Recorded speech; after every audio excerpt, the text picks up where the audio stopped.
Everybody, how's it going? So for my lesson, I'm doing MELs, which stands for Minimum Equipment List. So basically, what a minimum equipment list is something that's set up by an organization or a flight group, and it's basically just list everything that the planes need to be safely operated and everything that needs to be in functioning order so that they can ensure that that everything on the flight is going to go well, that there would be no mistakes or anything that's going to cause damage to the plane or cause the plane to not function properly. And so it's really just meant for the safety of the pilot and the passengers, and that everyone's just going to be able to get down safe.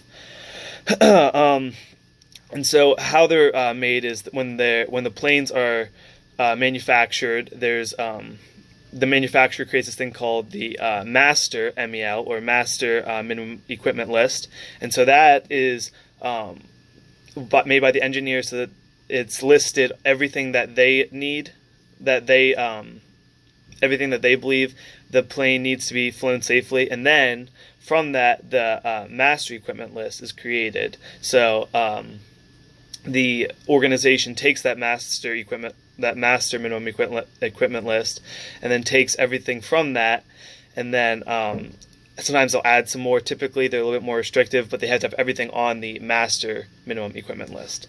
So I found a video that had a pretty good basic summary of everything that needs to be in functioning order. And so day and night kind of has some different ones. So for day, there was an acronym that goes A, tomato flames. So on this checklist, it included anti-collision lights, tachometer, oil pressure, manifold pressure gauge was another one that was included on this list. A is altimeter, temperature gauge if liquid cooled, if not it's not needed. Oil temperature, fuel gauges, landing gear, position lights, airspeed, magnetic compass, ELT, and of course seatbelts. Now some of the if something's not on this list doesn't mean that it isn't needed. It just, if you feel that it's not safe without that, then I wouldn't suggest flying. But this is just saying you cannot fly if these things are not operating properly. And at night, it had some other ones that were included as well. Fuses, landing lights, anti-collision, position lights, and the source of electric, and so that makes flaps. So that's some other ones that are added on there. So that's part of it. And then I also had inoperative equipment. So if you go through your checklist and everything, and you find some things are not operable, or they're not functioning properly. So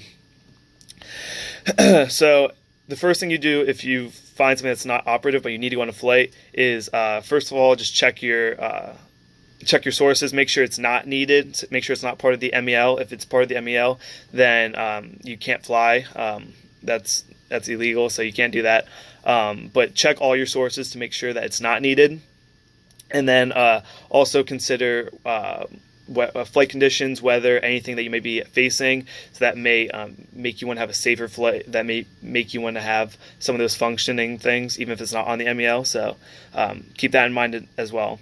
And so if you go through all that and you find that piece that's inoperable is not needed, then what you need to do is deactivate it, and then make sure it's labeled as inoperative. And so then you can go and continue with the flight.